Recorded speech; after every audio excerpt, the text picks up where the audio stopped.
নমস্কার। আজকে আমাদের সনাতনী প্রশ্ন উত্তর গ্রন্থের বিবিধ অধ্যায়ের প্রশ্ন উত্তর হচ্ছে হিন্দুদের অধঃপতনের কারণ কী? হিন্দুদের যে অধঃপতন হয়েছে এটা আমরা সবাই বুঝতে পারি। কিন্তু প্রকৃতপক্ষে কারণটা কী? এর উত্তর হচ্ছে যেদিন থেকে হিন্দুরা ঈশ্বরকে বাদ দিয়ে গুরুকে ভগবান মানতে শুরু করেছে, বেদগীতার অনুসারী না হয়ে গুরুর লেখা বইকে বড় মনে করেছে, মন্দিরে ভগবানের বিগ্রহ না রেখে গুরুর ছবি রাখা শুরু হয়েছে, সেদিন থেকে হিন্দুদের অধঃপতন শুরু হয়েছে। এর মানে কী হলো? গুরুর কাজ কী? ভগবান সম্পর্কে শিক্ষা দেওয়া, ভগবানের পথ দেখানো, কীভাবে আমরা ভগবানকে লাভ করতে পারবো। গুরু হচ্ছে ভগবানের প্রতিনিধি, কিন্তু সেই প্রতিনিধিকে আমরা যখন ভগবানের আসনে স্থান দিয়ে ফেলছি, ঈশ্বরের আসনে স্থান দিয়ে ফেলেছি, ঈশ্বরকে আমরা বাদ দিয়ে ফেলেছি, মন্দিরে প্রধান বিগ্রহ সে গুরুকে বসিয়েছি, সে গুরু যে আমাকে শিক্ষা দিলেন কীভাবে ঈশ্বরকে লাভ করতে হবেন সেটা আমরা বাদ দিয়ে দিয়েছি। অথবা কোনো গুরু ঈশ্বর জ্ঞান দেনইনি, তিনি নিজেকে নিজে প্রচার করেছেন। এইভাবে আমাদের বিভ্রান্তগুলো শুরু হয়ে গেছে। সমাজে এত দল মত পথ বিভক্ত হয়ে গেছে। প্রকৃত নিয়ম হচ্ছে গুরু ঈশ্বর জ্ঞান দিবেন, আমরা ঈশ্বরের উপাসনা করব, এটাই নিয়ম। হিন্দুদের সে একতা নষ্ট হয়ে গিয়েছে, কারণ বিভিন্ন গুরু, বিভিন্ন মন্দির, বিভিন্ন মত, বিভিন্ন পথ, তাহলে একত্র থাকবে কীভাবে? সেই একতাটাই নষ্ট হয়ে গেছে, দলে দলে বিভক্ত হয়ে গেছে। কার দলে কোন প্রক্রিয়ায় সদস্য বাড়ানো যায় সে চেষ্টায় আছে। এর মানে হলো প্রত্যেক গুরু তার শিষ্য সংখ্যা বাড়াতে হবে, তার দল ভারী করতে হবে, ছলে বলে কৌশলে দীক্ষা দিতে হবে, নানানভাবে নিজের দলে টেনে নিয়ে আসতে হবে। এই হয়ে গেছে আমাদের মধ্যে মন মানসিকতা। মনের মুখ আলাদা হয়ে গিয়েছে। মুখে মিষ্টি কথা থাকলেও অন্তরে থাকে অন্য কিছু। কী বুঝ দিয়ে নিজের দলে আনা যায়, কীভাবে কোনোরকমভাবে দীক্ষা দিয়ে অথবা সদস্য করে কোনো না কোনোভাবে নিজের দলে নিয়ে এসে তার সংখ্যা বৃদ্ধি করব, এই হয়ে গেছে আমাদের মূল উদ্দেশ্য।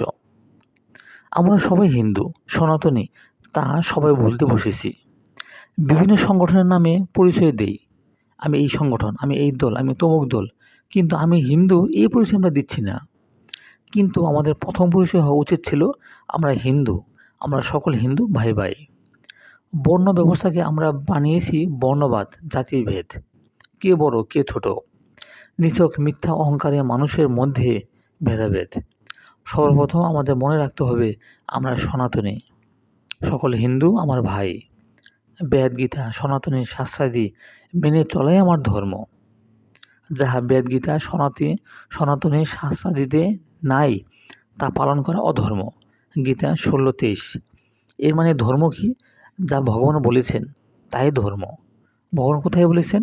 বেদ গীতা, এই হচ্ছে ভগবানের বাণী। তাই যেখানে বেদ গীতাতে নাই এবং বেদ গীতাকে অনুসরণ করে যে শাস্ত্রাদি গ্রন্থ আমাদের মহাভারত পুরাণ সৃষ্টি হয়েছে সেগুলোতে নাই, সেগুলো আমাদের অবশ্যই বাদ।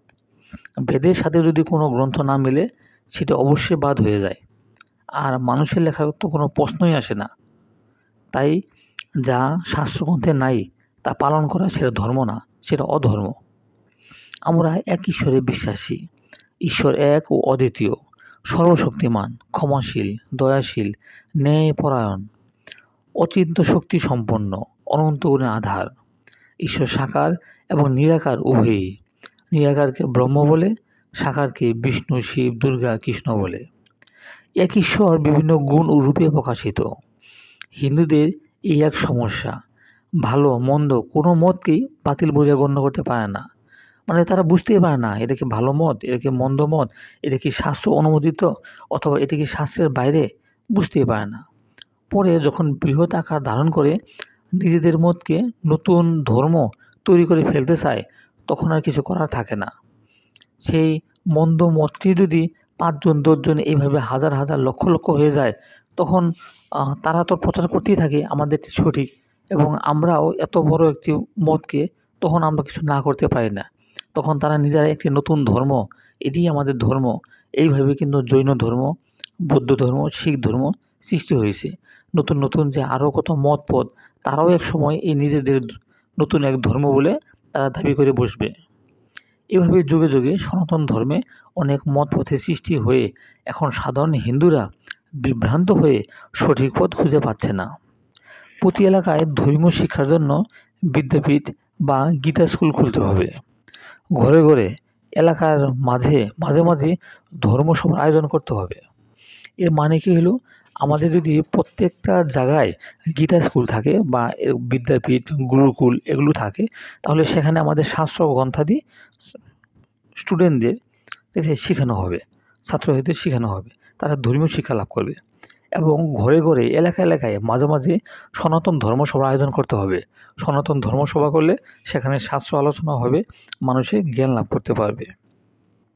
গীতা স্কুলে এবং ধর্মসভাতে শুধু ভগবানের নাম এবং শাস্ত্র গ্রন্থ প্রচার হবে।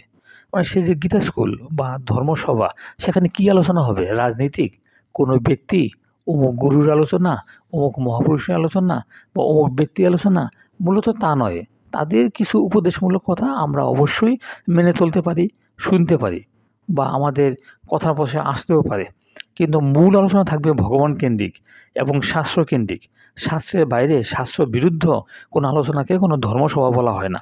সেটি খারাপ ভাষায় বললে শয়তানের সভা বলা যেতে পারে আর কি।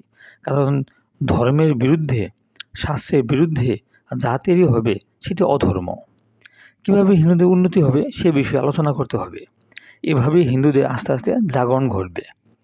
যদি হিন্দুরা লেগে থাকে শাস্ত্র গ্রন্থাদি অধ্যয়ন, ভগবানের প্রতি আস্থা, বিশ্বাস, তার নাম গুণগান কীর্তন, প্রচার, এইভাবে যদি আমরা নিয়মিত চর্চার মাধ্যমে নিজে অভ্যাস করি এবং অন্যদের মাঝেও যদি প্রচার করি এবং তাদের যদি জাগরণ করানো হয়, তবেই প্রকৃতপক্ষে সকল হিন্দুর জাগরণ ঘটবে। নমস্কার।